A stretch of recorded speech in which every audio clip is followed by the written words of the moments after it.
Former Israeli Prime Minister Ehud Olmert was Benjamin Netanyahu's predecessor from 2007 to 2009.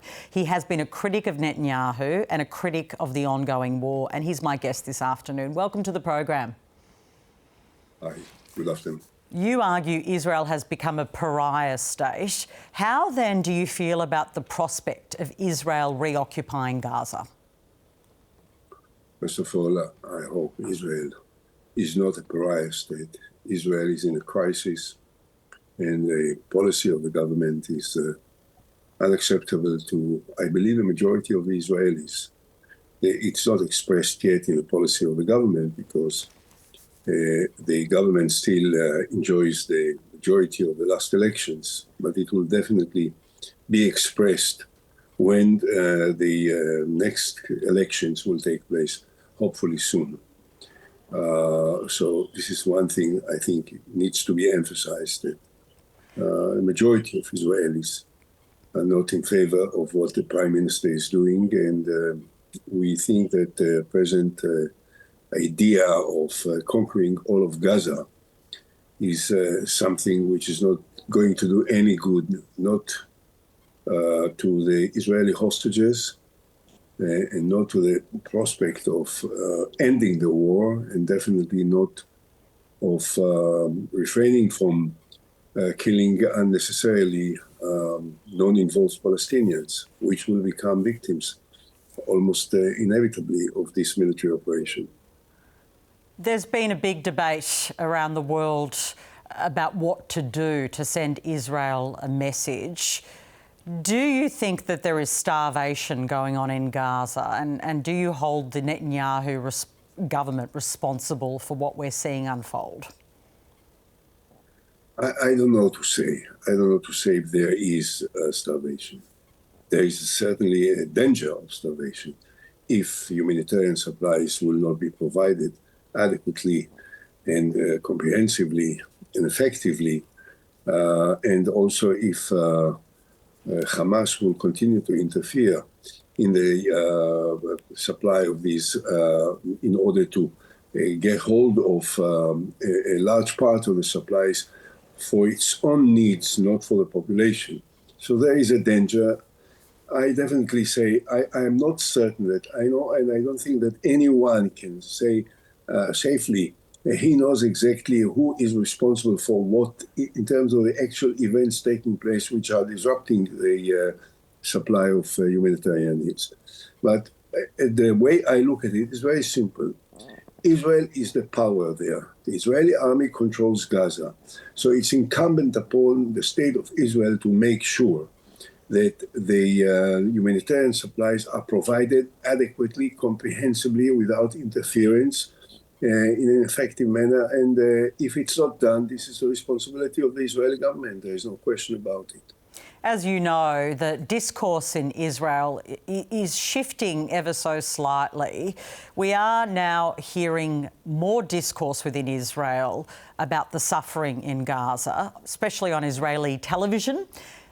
Do you think it was a mistake of the media in Israel not to be showing more images of what's been unfolding in Gaza? I really don't know. I don't know to judge whether what has been shown is sufficient, is a fair coverage of the events. I don't know if sometimes the coverage overseas, outside of Israel, is fair and objective and is not somewhat biased, as we have seen, including in your own country, where you are broadcasting from, that occasionally there were expressions and demonstrations and riots which were smelled with a certain degree of more than just criticism on the state of Israel or on the government of Israel. It is also smelled of something of anti-Semitism. So I don't know to say. As far as I'm concerned, I don't need the Israeli television to compete with other media as to exactly what is shown or not. We watch everything. We watch even Australian television. Certainly we watch all of the international television. So we know what needs to be known, and we see what needs to be seen, and we can judge that the need to provide humanitarian needs is essential. It is inconceivable, unacceptable, and unforgivable if it is not done, and if it is not done adequately. As I said before, it's the responsibility of the government of Israel, because we are controlling Gaza and the Israeli army is there, not the Norwegian army or not the Australian army. So we have to make sure it's done. The UK, Canada, France and my own country, Australia, is considering, in our case, recognising the Palestinian state ahead of the UN General Assembly meeting. What is your take on the acceleration of the recognition of the Palestinian statehood to put pressure on the Israeli government? This is, I must say, certainly for me, is somewhat ridiculous. In what way? I have been fighting for a political solution, recognizing the creation of a Palestinian state as part of a comprehensive solution between Israel and Palestine. When I was Prime Minister, from 2006, early 2006 till mid-2009, I proposed the Palestinian Authority with a comprehensive peace plan that will allow, as part of it, the creation of a Palestinian state on the basis of the borders of 1967 with the Arab side of Jerusalem as the capital of Palestine. So I don't need the Australian Prime Minister today to tell me that there is an idea of a two-state. I have proposed it 18 years ago to the Palestinians. They didn't have the courage and the wisdom to then agree to it, which may have changed history for millions. So the problem I have, I definitely support the creation of a Palestinian state. I think it's a mistake to present it as a kind of a threat, as a punishment to Israel. Really, what does the Australian Prime Minister say? He says, if Israel will not behave itself until the September Assembly of the United Nations, then we'll recognize a Palestinian state which doesn't exist. So what alternatives does a country like ours have in putting pressure on the Netanyahu government? So keep on building up a coalition of other governments, including Australia, Canada, Great Britain, France, others, and maybe America, and try to influence the Israeli government and the Palestinian Authority, by the way. They also have to take certain measures of reforming themselves in order to be able to cope with the challenges of creating a peace process, adequate peace process between us and them in order to establish a Palestinian state. But to present it as a punishment, first of all, I believe that a solution that will involve the creation of a Palestinian state is a blessing to the region, is a blessing to us and to the Palestinians, because it may end the historic conflict between us and them. So why do I need to hear from the Prime Minister of Australia what I think is a great blessing for the future of the Middle East, that it comes within the framework of a punishment and a threat to the Israeli government that if he will not behave himself, then we will recognize it. I think it's put in the wrong context. I understand that. In 2008, you proposed a two-state solution that you just referred to the Palestinian Authority, President Mahmoud Abbas, which he eventually backed away from. We've got this up on the screen. The proposal was the establishment of a Palestinian state across more than 94% of the occupied West Bank. The other day, our foreign minister said if they don't recognise soon, there won't be any Palestine left to actually recognise. Is that a live threat right now?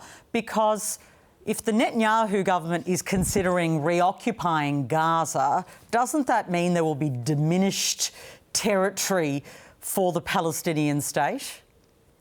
First of all, as you correctly indicated, that I proposed to the Palestinians a Palestinian state on 95% of the territories, but a swap of territories that were part of the state of Israel prior to 67, so that the Palestinian state will be 100% identical in terms of the size of territory to what it was before 67, and they didn't subscribe, they didn't have the courage to sign it.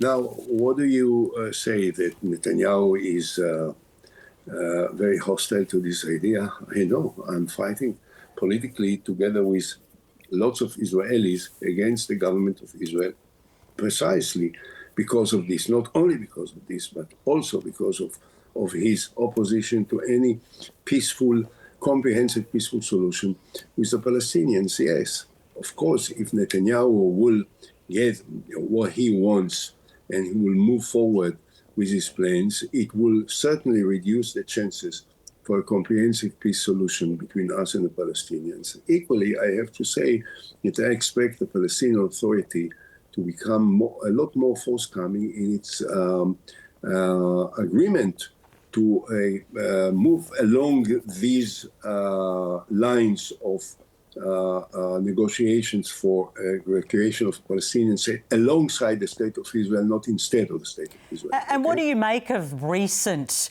comments from the Palestinian Authority about reform, about elections, which have been cited by the international community, including our own government, as positive signs about where the Palestinian Authority wants to go?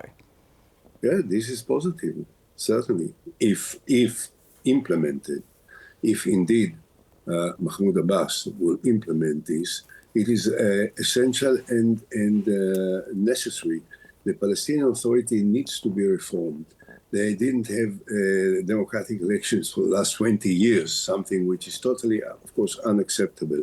They are known to be very weak, very ineffective, very divided, and so on. So they have to change, and some of the statements and the promises made by the letter Mahmoud Abbas sent to President Macron, which has become now widely accepted by the international community, is a step forward in the right direction. There is no question about it. In as long as it will be effectively implemented in the by the Palestinian Authority. The Arab League has also put out a pretty significant statement in relation to October 7 and its assessment of where things are at. Does that also give you hope about where we might be able to take a peace process? Look, I'm definitely hopeful that the spirit of the Abraham Accords and the very forthcoming leadership manifested by the leaders of the Arab Emirates and the possible participation of Saudi Arabia in the normalization process is absolutely positive and encouraging, and establish a certain basis for further negotiations. It's true that the Israeli government seems not to be open-minded to some of the requirements involved in such a process, which is the recognition of the need to establish a Palestinian state and that they will conduct negotiations towards this with the Palestinians. So we have a lot of work to do inside Israel to change the policy of the government, or to change the government, which is much better, which we definitely want to do. Palestinians have to implement what they promise they will do. And certainly the framework of the international support of Arab countries and Muslim countries, such as the Emirates and the Saudis, and of course Egypt and Jordan, with the very effective leadership of King Abdullah II, all this is essential in order to create a necessary platform for what we want to achieve. Thank you so much for joining us this afternoon. Thank you.